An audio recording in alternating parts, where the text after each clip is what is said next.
Have you ever woken up feeling like your brain forgot to change over last night? Like you stayed at your phone for 15 minutes debating on whether it's being anxious or you're depressed or you're just tired of being a human. Welcome to adulthood. We all get those days. It's when everything feels heavy, you are stressed, sad, like even burnt to toast. Could it be anxiety, depression, or burnout? Let's decode that. Like, let's find out now. Anxiety, burnout, or depression. Why do we really need to decode that? Here's the fact. Here's the truth. These three look alike. They look like brothers. They look like cousins. They look alike. So if we do not tackle the right thing, like you call anxiety plus stress, or you call depression burnout, you might just be fighting the wrong enemy, and you just be stuck. Trust me. You know what it is to be stuck. So it's really best you understand the difference. So you know what to tackle, you know what to fight. That feeling of feeling stuck, trust me, I know that feeling too well. Before we go ahead, I have to say this. I am not a psychologist. I'm not a licensed psychologist. I'm not speaking from a clinic. I'm someone who has lived through pain. Yes. And I start learning neurosciences and psychology just to understand what's going on in my own mind. And maybe just like you, got tired of pretending to be okay. So I started learning, I started healing, and I started sharing. That's what this channel is all about anyway. So, seeing that out of the way, can we continue? So let me paint a picture here, right? Here is Tomi. She's been running on caffeine, deadlines, and I'm fine for 6 months straight. But now she's tired, she's exhausted, and she's getting angry at everybody. When her boss says, "Can we talk?" she cries. She literally goes to the toilet and cry. So that's not just a bad thing. That's burnout. You can relate, right? You can relate, Abby. So in our case now, we are going to cut that burnout with the name tag. Don't touch me, right? So what's the difference among these three now? Anxiety, depression, and burnout. What's the difference? Let's start with anxiety.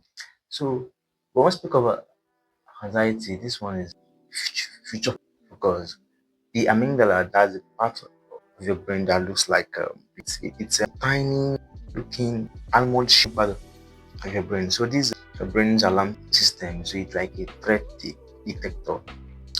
The amygdala is stuck on high alert. So and it being stuck on high alert, so it's like I said, it's also detect threat, right? So now imagine you want to open an email and it's shouting danger. So what's the danger in you open an email? So which means it is over alert. So now you have been stuck in the what ifs. Like, what if I get embarrassed? What if I get so in the case of an email, maybe like, what if you don't like the proposal? What if I have messed up? What if that? Being scared, being worried about something that has never happened yet. That might never happen. So let's talk about depression now. And let's talk about depression now since we've spoken about anxiety. Now depression. So just like anxiety is a feature for hope, because this one depression is stuck in the past. It's like someone dims the light on your brain, the light that used to be there. You start losing motivation, start losing interest in things that used to interest you. In this case, even dopamine stops showing up to work. So, in a nutshell, it just means that you start losing interest in things that you used to, and all because of what you used to have. Now you are stuck in it. I wish it was still when I wish the, the previous I wish things that you used to have, things that you used to enjoy, things. Oh, I remember so and so time. I wish when I used to have that job. If only I still have that job. You get to you start being stuck in the past instead of recognizing the present. Now speaking of burnout, this one is present focus. So burnout looks like the roommate of depression, yet a cousin of anxiety. So, but they are different. They came from different place to the room here. There is this brain chemical called cortisol. It's a stress hormone. Cortisol is high when you are stressed.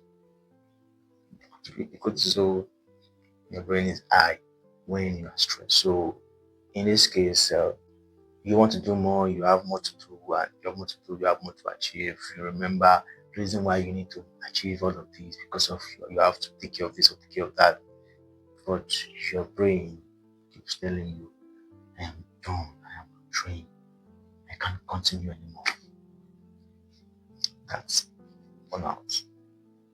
Having a lot to do, having a lot to do, only to take on more, but can't. Your brain just can't keep up, your strength can't keep up because why? You are burnout. Just like the example I cited earlier. So that time the brain starts saying, bro, I just can't keep up. I'm tired. So burnout is overload in the present. Overload at present. So there's something that Dr. Andrew Huberman said that really stood out to me. Right. So he said stress become burnout when recovery is no longer part of the equation. That makes sense, right? Stress becomes burnout when recovery is no longer part of the equation. Here is how Dr. Nicole LePera says it. Here is how she supports it. She said, burnout is what happens when we constantly override our body's needs. Burnout is what happens when we constantly override our body's needs. That also makes sense too. And Kathy Morton, she's also a licensed therapist here on YouTube. Here's what she says. Anxiety and depression often coexist, but one is about overthinking and the other overfeeling.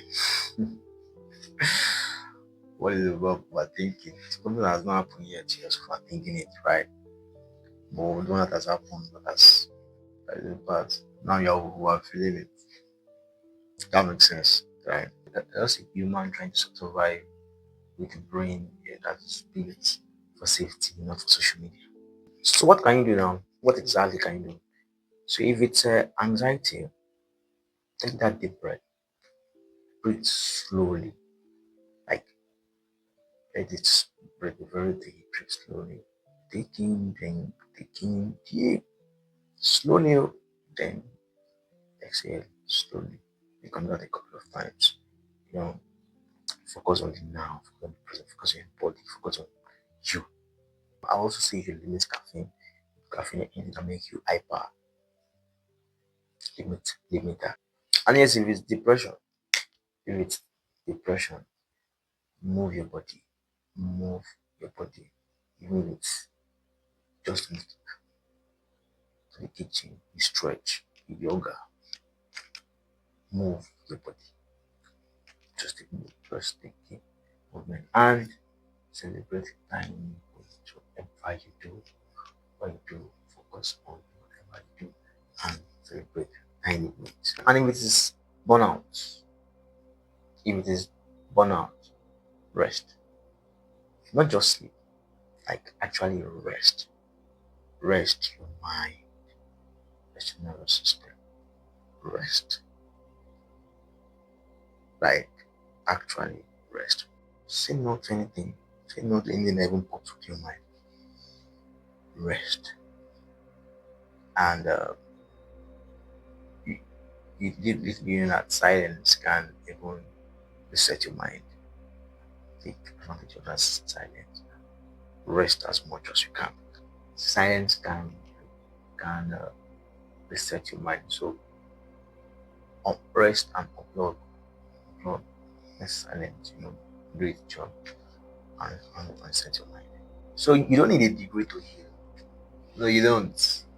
You need awareness. You need compassion. You need courage. The courage to start small. You don't really need much awareness, taking note of what's going on in you. The courage to start small, no matter what, no matter how insignificant it might be, and compassion. Yeah, that's why my 21-day mindset workbook, right from the first episode in this series, is always going to be very helpful. Just start small. Just start small. It's a daily habit that you stack up. So if you can do that for 21 days, a bit just 21 days, and knowing it often, use it as many times as possible, it will come in handy. And yeah, it's just a habit that you do. It's backed up by research, so you can make research on it. If it seems to be insignificant to you, at least the fact that I'm a stammerer shows I'm very anxious, right? But now I can speak, you can hear me. The time is my life where I couldn't speak, I even talk to the camera. Now you get it. In the next episode in this series, we're talking about hope. Yes, hope, not just the fluffy type, the neuroscience type. You get. That's what we're talking about. How you can rewire your brain completely from anxiety and depression. Do you understand? Well, completely? Yeah. So that 21-day mindset workbook, hold it very tight because it's going to be very helpful. Many have started doing it right from the beginning of this series, from episode. So if you don't have yours yet, I'm going to leave a link in the description. So stay tuned. If you just subscribe, you are going to be notified when it drops. So that's the very best way for you to ensure that you don't miss out from it. Now tell me, have you ever been anxious before? Burnout before? Like stressed, that much stressed, burnout? Or have you ever been depressed? Then I believe you have no reason to subscribe. By now, you should have subscribed because the next episode is for you. Especially this series on anxiety and depression. You are going to benefit from it. And you might know someone who needs it. I just share it. And if something has helped you today, if something hits home for you, you can like the video. I appreciate it if you do. And tell me which one of these hits home for you the most. What are you gonna do now? What you can do? Because when you type it down or write it down, you might be more. I would like to know in the comment section which one of these hits home for you the most. You can also tell me what you've done after you've gone and action and come back. You did this, and here's the result. I would love to read it in conversation. I read every one of them. So without any further ado, I'm going to see you in the next one.